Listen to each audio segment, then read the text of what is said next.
The United States has the highest number of school-related shootings annually, and that's reignited a largely political debate over gun violence, zero-tolerance policies, gun rights, and gun control in the U.S.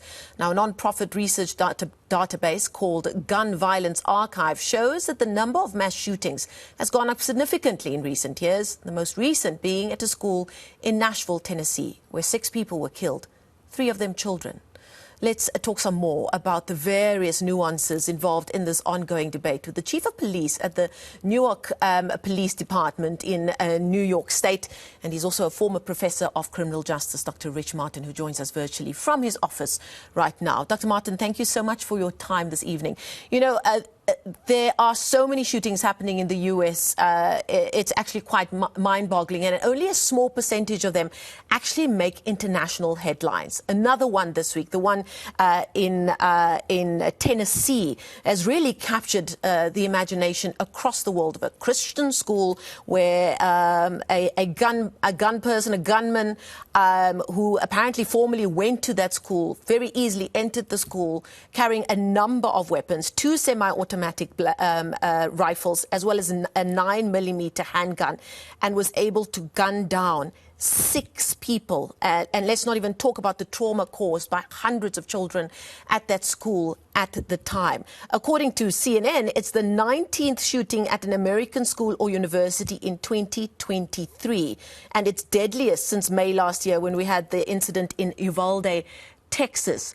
Where does one even begin to start this conversation of what is at the core of what really is an illness in American society? Well, and I appreciate you having me on, and I think you're right on the mark when you say the mental illness aspect of this, because the conversation has been going on for years, and unfortunately, these school shootings aren't a new phenomena anymore in policing. 20 years ago, right around 25 years ago, we had the first infamous school shooting that really kind of shifted a lot of the mindset that schools were immune from that level of violence. And unfortunately, we've just seen that continue. So the research is out there. The conversation has been ongoing for quite some time, with a lot of very smart people taking a hard look at this, trying to reach some kind of answers. Now, you say the research is out there. We've got more than enough very tragic stories being told by family members who've lost loved ones, too many to remember. And the list goes on of all the things that point to the fact that America has a problem with gun violence, specifically when it comes to how freely available semi-automatic weapons are in America. Is the argument as simple being that the gun lobby in America is just too cash flush and is just too politically powerful, that we're just never going to see any movement in somehow strengthening gun laws in America? Well, and I think that's where the argument really falls flat on its face. So, yeah, there's no doubt that Americans in general are very passionate about gun ownership, but it's not. That's not the core of the issue. That's a very, very much an oversimplification of a very complex problem.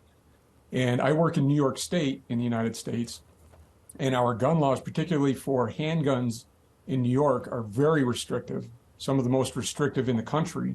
But yet we still have a very high level of gun violence, particularly in our urban areas. So the sole solution here is not just banning guns or more restrictions on guns. The deeper issue is what is causing people to react that violently towards victims who have nothing to do with whatever issues they're having at that particular moment. What is the underlying cause for the violence there, more so than why do they have a gun in their hands? Would that be possible to answer those questions? Would it not be a far more manageable route to then rather look at strengthening how easy it is for people to get access to very, very powerful guns? Because anecdotally, over here in South Africa, we hear stories about how you can walk into a Walmart and you can buy a very powerful gun and you can get it, I think, within 24 hours. And yet again, we have a story where apparently this person who apparently was being monitored for a mental disorder of some kind, she was able, they were able to access or purchase 7 guns within the space of 2 years. Should that not be the core of where the anti-gun lobby should be focusing on right now? Because it would be very difficult, I suppose, like in terms of the research that you've done, to get to that core of why people react so violently with guns towards victims that have no personal connection to them at all. Yeah, so there's a lot there that you just asked me, and it's a very, there's two overriding questions, if I'm understanding this correctly. And again, the gun control issue is certainly very hotly debated in the United States and has been for decades. Where do we draw the line is the big question at this point, right? Again, in New York State has been very restrictive about handgun possession in general. At one point in the United States, there was an assault rifle ban that expired. So we do see an increase in predominantly assault-type weapons used in these kinds of shootings. That's the preferred rifle. Assault rifles are the preferred weapon, probably because they're the ease with which they're reloaded if you're trying to inflict a lot of damage in a short period of time. So that's where the debate really lies. Is there's a big difference between walking into Walmart and getting a hunting rifle where each shot you shoot, you have to physically load that round back into the chamber, and getting an assault rifle that really was developed more for military use. But again, I think that's a tool being used where the real issue is getting to the heart of why. What is prompting people to take these very extreme measures against some of our most innocent members of our society, in these school systems. So that really is when we can dig down deep enough and find out why, then we can start finding the answer. And we're just not there yet, unfortunately. Yeah, have you been able to answer any of that in the work that you've done, both as an academic and now in your position in law enforcement as a police chief? So I haven't researched this myself. No, so I haven't been involved in any kinds of studies. Prior to taking the job with the Newark Police Department, I worked for about a year and a half with New York State's Division of Criminal Justice Services, which particularly I was involved in their gun-involved elimination program.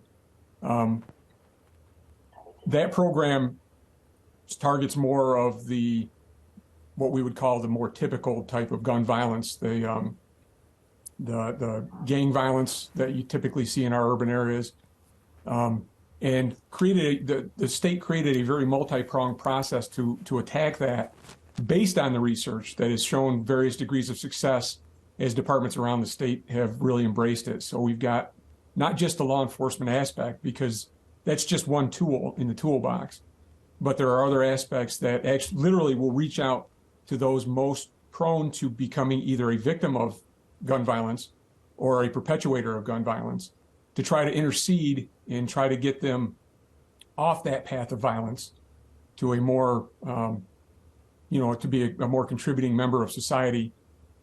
So along with the law enforcement aspect, you have the offer of services to try to address what it is that they need that could pull them away from that life of violence. And then there's other prongs to that strategy as well. One of them being using credible messengers within the neighborhoods themselves. Typically, there are people who have been involved in gun violence, probably have been to prison, served some time, and have come out of prison and are now advocating in their own neighborhoods, their old neighborhoods, for people to put down their guns and solve their differences more peacefully. So several prongs to that strategy, and that's a very different type of gun violence than we're seeing with things like the Nashville school shootings. Completely different thing, and again, the research is showing us that there's varying reasons why a lot of these shootings are happening, making it even very difficult for a profile to be developed that school districts and police agencies can use that are effective in trying to identify before an event like this happens to try to prevent it from happening at all. Indeed, a very, very complex issue, and one really never has enough time to really get to the core of it. But sadly, also probably not the last time we'll be having a conversation like this. That's Dr. Rich Martin. He's the Chief of Police at Newark in New York State in their police department there, and a former professor of criminal justice. We thank him for his time this evening.